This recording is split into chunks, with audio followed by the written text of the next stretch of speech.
Nós sabemos que vários animais, notadamente mamíferos, têm graus de senciência, de percepção de si mesmo, mas a consciência da morte, ela é profundamente humana. Ainda que mais seres possam ser inteligentes ou ter noção individual da existência, a consciência absoluta da morte, ela é humana. Eu sempre gosto de lembrar aos meus alunos na Unicamp que a sociedade das abelhas e das formigas é perfeita porque é geneticamente determinada e nenhuma abelha operária se torna republicana e pensa em derrubar a rainha, por exemplo, que está lá vagabundeando enquanto ela, operária, está lá trabalhando. Não há socialismo entre as abelhas, não há Estado mínimo, não há liberalismo. A operária nasce pelas poucas semanas que ela vai existir dentro de um quadro determinado. E é uma sociedade perfeita. Então, a nossa mal ou boa consciência, a nossa consciência de finitude, ela é absolutamente especial na humanidade e ela se pergunta sobre esse ponto que diz o Hamlet no seu monólogo, do qual ninguém nunca, jamais voltou, apesar dele acabar de ter conversado com o pai que voltou desse ponto de onde nunca ninguém voltou, que é a morte. Então, é esse drama humano de sermos esse caniço pensante, de sermos esse cadáver adiado, de sermos um projeto destinado ao fracasso, porque não importa o que eu faço, eu morrerei, que vai tornar a vida algo único e necessária a resposta que nós estamos tentando dar, de alguma forma, viver, então, o que se destina? O que me faz levantar pela manhã? Por que eu me lavo se eu vou me sujar de novo? Por que eu me medico se eu vou ficar doente novamente? E por que eu luto pela vida se eu estou condenado à morte? Então, os religiosos têm uma resposta, os filósofos têm outra resposta. E cada pessoa que está nos ouvindo tem que dar, em algum grau, uma resposta. Por que eu saio da cama todo dia pela manhã? A ideia de fama, uma deusa no mundo clássico, a ideia de ter um nome que perdure, que encontre ressonância na eternidade, ela é muito curiosa. Existe a velha tradição que está na Odisseia, está relativa na Ilíada em particular, mais que na Odisseia, desculpe, que está relativa ao herói, um dos heróis centrais da Ilíada, em que se pergunta ao grande guerreiro Aquiles, que tem uma vida rápida, e cheia de glória, ou seja, morrer na juventude como o melhor guerreiro de todos os tempos, ou você quer envelhecer com filhos, no amor de uma família e ser esquecido? E ele opta pela eternidade. Da mesma forma, Alexandre, que sabia de cor a Ilíada, provavelmente, pelo seu professor Aristóteles, Alexandre constituiu diversas Alexandrias para ser lembrado para sempre. O homem que tocou fogo, por exemplo, no templo de Diana em Éfeso, ele queria que seu nome fosse lembrado para sempre. O que é mais curioso é que tanto Aquiles, personagem mitológica, quanto Alexandre, personagem histórica, quanto o incendiário de uma das 7 maravilhas do mundo antigo, tanto faz que nós lembremos o nome deles porque eles morreram. Ou seja, para quem morreu, se o nome for eterno ou não, tanto faz. E isso de uma perspectiva, naturalmente, de não pensar no além-túmulo ou de uma existência no além. Então, a fama é sempre algo exótico para o historiador, porque muitos a buscam desesperadamente. Ramsés II mandava colocar o nome dele em todas as obras do Egito, inclusive apagando o nome de outros faraós. Grandes guerreiros como Júlio César, ou o próprio Alexandre ou Napoleão, levaram historiadores junto, ou eles próprios, como Júlio César, escreveram sua narrativa da guerra na Gália e assim por diante, para que seu nome fosse lembrado. Às vezes com objetivo político, como Hernán Cortés, que escreveu cartas de relação enquanto massacrava a Federação Mexica na área do atual México, era uma tentativa de dar a sua versão dos fatos, para que essa memória lhe fosse favorável. É muito curioso, quando tem um objetivo político como Hernán Cortés, que quer um título que ele consegue de Marquês do Vale, quer um soldo, quer uma renda, tudo bem.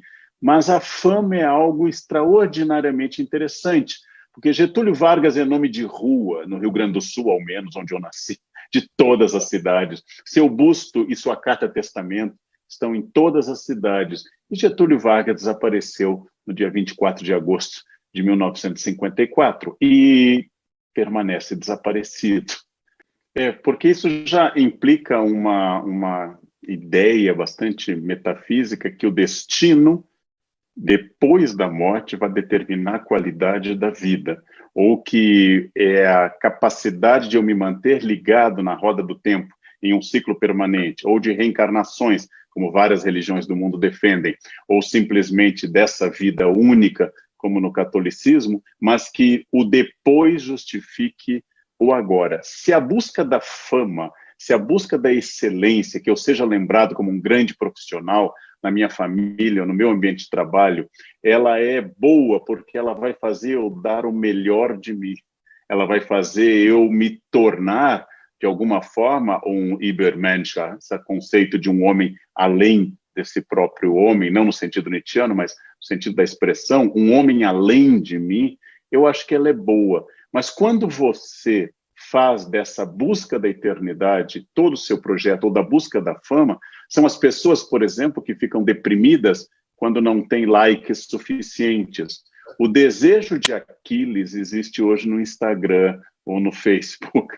Ao invés de aceitar a minha vida comum e eventualmente feliz, eu quero uma vida única, especial, que seja medida através de centenas, dezenas, milhares ou milhões de likes. Mas eu acho que existe uma inquietude, uma ambição e talvez uma vaidade dirigida. Quando eu fui professor na rede estadual do Rio Grande do Sul, num colégio em Dois Irmãos, ou professor universitário pela primeira vez na Unicinos, minha alma mater, minha primeira formação, ou pesquisador e doutorando na USP, ou professor na Unicamp, a todo instante eu queria algo novo, eu queria algo mais desafiador.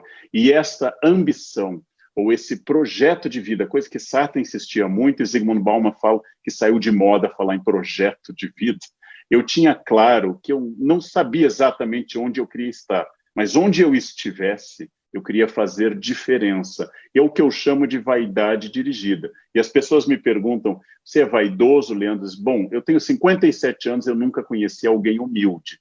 Mas eu já conheci pessoas vaidosas dominadas pela vaidade, e como tal é um defeito, e outras tão vaidosas que se incomodam com a vaidade dos outros, e não aguentam a vaidade alheia porque é um espelho de si mesmo. Então, eu acho que existe uma ambição, e uma ambição vaidosa, de fazer a diferença. Se você faz renda de bilro, se você faz bolo para fora, se você faz chocolate de Páscoa, se você traduz do grego, se você faz um esporte, de você, no mínimo, mirar na excelência do primeiro quartil de melhor colocado. No mínimo, isso, porque desejando muito, você obtém algo.